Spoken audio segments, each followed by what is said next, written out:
Happy Wednesday, everybody. Welcome to the Brownwood Lions Coach Show here on KOXE. I'm Derek Stuckley, along with Brownwood Lions head football coach, athletic director Sammy Burnett. Of course, Wednesday's usually the middle of the week, but not for the Lions this week.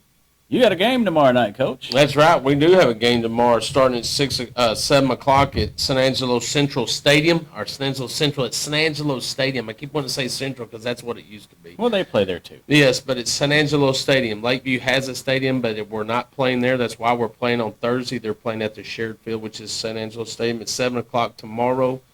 Please go by the athletic office tomorrow and get your tickets.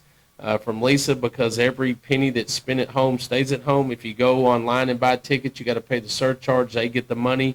If you buy the ticket at the gate, San Angelo's getting the money. We sure would like to keep every dime that we can get at home. So please go by tomorrow morning and get those tickets from Lisa Hasso before you head out to the game on Thursdays. And as we're going right now, our freshman team's playing. So once I get through here, I'm going to head back to Brownwood Stadium and watch our freshmen and JB who are playing at 5:30. And 5 and 6:30 against Lakeview, and our combined team is off to Belton, and their game kicked off at 5 o'clock. So hopefully I'll have some results from those games. But, yes, football on Tuesday, Wednesday, Thursday this week with the junior high. 8th grade was here. They were successful in their matches last night against Lincoln, and then San Angelo Lincoln, and our 7th grade was at Lincoln. So 3 nights of football in a row is pretty nice. Yeah. So, short week to prepare this week. How are you feeling about things? I thought our kids were very professional. I thought they worked extremely hard Monday and Tuesday, which were the difficult days for them, install days, and go out and rep it and get it in the playbook. And then yesterday was really, what we always call Whisper Wednesday, where the coaches aren't coaching much. The kids were out there doing their adjustments, making their checks, making sure they know what's going on, like if we weren't on the field. And then today is kick the field day. So we go out during the period, and which will be a Thursday for us, and we go through all special teams.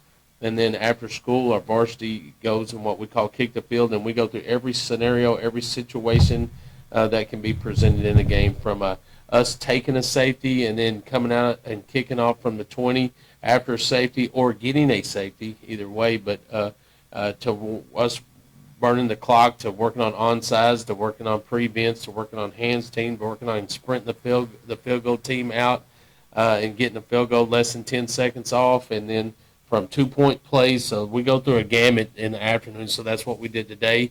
That's usually a typical Thursday, but we had to do that today, Wednesday, and we'll get on the bus tomorrow and go to San Angelo and treat it like a Friday and try to get a W. All right. Well, Lakeview started off 3-1. They've lost 3 in a row. They've scored 6 points the last 3 weeks. So what have you seen Don't from jinx Lakeview? us, Stuckley. I don't need the reporter jinx. I think they got some good defensive guys and offensive line guys. They haven't really settled on a quarterback. I think if number 8's in the game, they're going to do a lot more throwing than they normally do.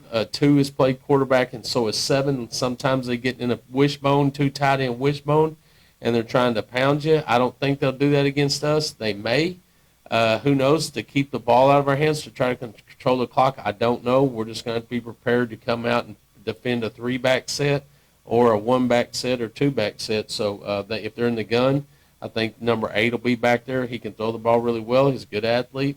They got some good receivers. Got some good pass concepts that they don't have a bunch of them. We're just going to have to be good at what we do and defend what they do. We're really focused on our back end this week, and I think they've been very studious about not accepting the fact that we gave up 333 yards passing. So if you look at it that way, they could come out and throw the ball a whole lot more than we've seen on film to try to counter what they've seen on film. I don't know. It's just going to be, let's get there, let's be sound in what we do, settle into the ball game. We'll figure out their game plan, and we'll make adjustments accordingly. So all in all, I thought we had a great week.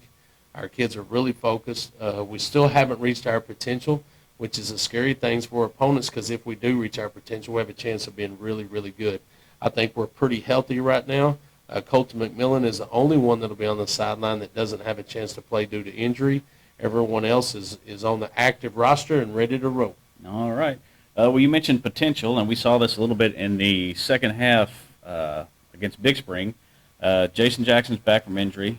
Thad got back in, and the way Thad has matured this season, Jordan Leach making some big plays. Your wide receiver core is pretty explosive right now. Yeah, I'm excited about it. I mean, who do you want to cover? You want to cover Jason Jackson or Thad Hines? If we get in a sniffer tight end set, are you going to play press man against them, or are you going to play off man? Are you going to try to play some kind of zone?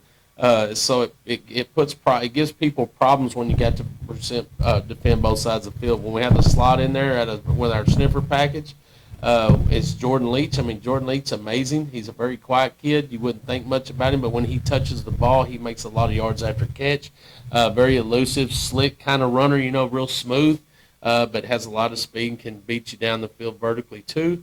He's sort of that dark horse weapon that we have that people probably won't look at as much because he's not number 18 or number 8, but I can tell you he's number 3, and he's a good football player for us. Ike will be back Friday night. He's going to be confident in what he's doing, brings that extra element to the game with the running game. And then, our offensive line looked really good this week. I think they're just gelling and getting better and better and better. Their grades from last week, their scoring grades, what Coach Denard grades them on when it's like a test. Friday night's a test. We evaluate them. We give them a grade. They have graded higher last week than they had all year, so that's important. They continue to grow. So we just want to get that offense going on all cylinders, and if we do so, you got Braden Dobb, plays receiver for us as well. He plays wide out or he plays a slot. I know he dropped a couple of balls last week, but, that happens from time to time. But Braden's a workhorse. Probably see him playing a little bit on the back end, playing that nickel some on Thursday night. So he's just an outstanding athlete. Colin's doing a great job running the ball. So we feel like we have an offense that can put points on the board, and that's our job. We need to put up at least 40 a game, take a little pressure off our defense, and just continue to grow and continue to be successful, and reach that maximum potential at the right time. And you never know what can happen. All right. Mentioned defense a little Monday. Of course, you gave up yardage, but you had the turnovers. You mentioned how you want to see the tackling kind of cleaned up a little bit. I really worked on that hard this week. I've been over there coaching that defense a bunch, trying to help out and just be a voice, just working on technique. A lot of it is technique and just breaking it down and putting drills into place that are effective and impactful in a short amount of time. Just trying to shore up some tackling things. It's not that we can't do it. Our technique has suffered, whether it's lack of attention to detail or whatever it may be, but we worked really hard the last couple of days to build on that, and hopefully we'll see some evidence of that on Friday, and then continue to see evidence as we continue through district, because we got to be sure tacklers. You saw against Stephenville, you miss a tackle, if the kid takes a screen to the house for a touchdown, a guy runs an out route, you miss the tackle, he turns up the field and goes for a touchdown. That's just unacceptable, and elite teams don't do that. And if we want to be an elite team, we know we got to be better tacklers, so we've really put a focus on that. Right. So with y'all playing Thursday, does that give you Friday night the chance to go scout in person? Oh, sure it does. I'm excited about going to watch Lubbock, Estacada, and Andrews. I'll be excited about it after our game, but I'll be excited to do that because I get to see both of the remaining teams in our district, opponents that we haven't played yet, play live. And there's something about seeing a team live. You can see the speed of the game. You can see the size of the teams. You can see the physicality of the teams. You can see if someone gets hurt or not hurt, or if someone comes in. So that's important to me.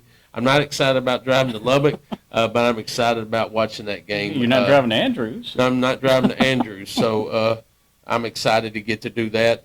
We're going to go down there and do the best we can to get an eye on them both before we play Estacada that next Friday, and then, of course, finish the district with Andrews, and then get a break before we go to the playoffs, which we're going to the playoffs. We're gonna do well. So still focus on Thursday night.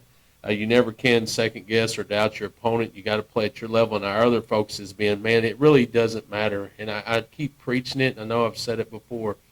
It doesn't matter who we play. It's how we play.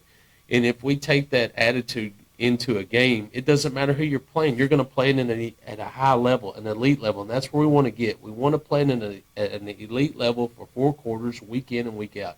And if we do that, it doesn't matter who we play. We're going to be successful. So it's not who we play, and, we're playing so-and-so, so let's know, I can do. No, that's not the mentality you need. That's not a winner's mentality. That's not a champion's mentality. Our mentality is we go in, we control our destiny, we do what we're supposed to do in a way that we're supposed to do it, and we'll be successful in who's up next.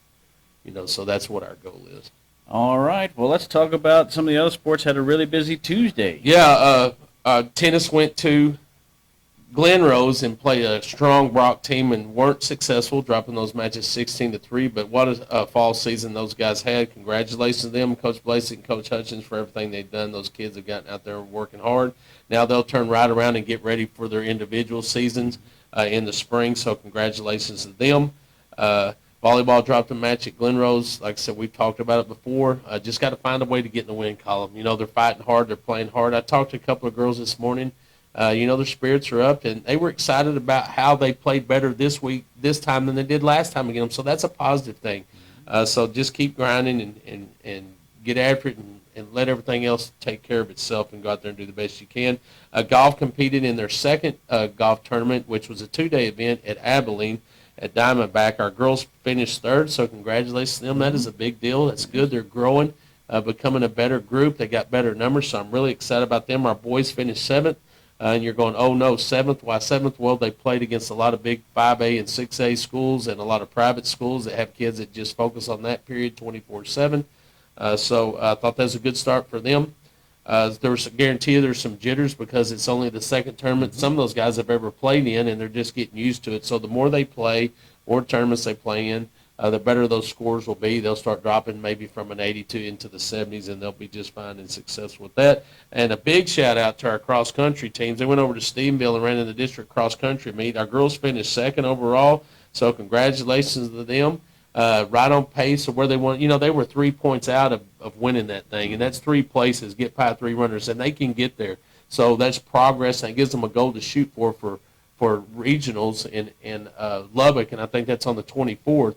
Don't have the times yet, but the date's set. But for them to have some goal like that, attainable 3-point goal to go reach is great for them. So they're going to regionals to compete, and congratulations to our boys. They didn't know that they could do it. It reminds me of the girls' golf team last year who had to overcome a 17-stroke difference the second round of the district tournament and to get into regionals, and they did that, and our boys didn't know where they were going to be. They were just going to go out there and compete hard, and they finished third and got in a trip to Lubbock themselves to advance to regionals. That's the first time in 8 years that our boys cross-country team has advanced to regionals, so congratulations to them. Really excited about them. It's a good group of guys. They're led by, of course, by Luke Gray and Caleb Nelson, and really proud of the leadership those two have shown. They're seniors, and those other kids are following, so congratulations to them. I'm really excited about that for cross-country kids. All right, so let's see. We got sub-varsity football today. Yep, they're varsity going right tomorrow. now. It's 5 and 6:30. Varsity tomorrow at 7. Get your tickets from Lisa, please.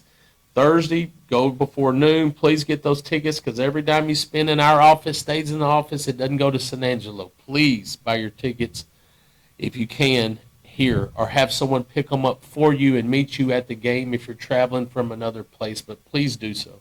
And then, let's see, volleyball's here Friday with an early Volleyball's start. here Friday against Graham at 4:30 with the varsity always, and then 6 and 6 with the sub-varsity. So that's what we got going on for Friday. Volleyball at home at Warren Gym.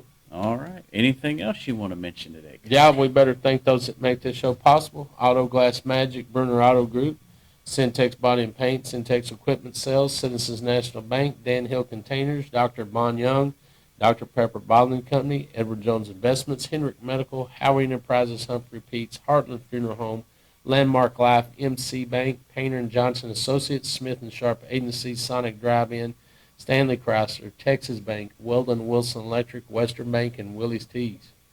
All right. We will be back Monday to review the Lakeview game. Look ahead to Lubbock Estacado, the last home game of the season. That's right. That'll be senior night. It's right here on KOXE, KOXE.com, the KOXE app, and the KOXE Facebook pages. Have a great day, Brownwood.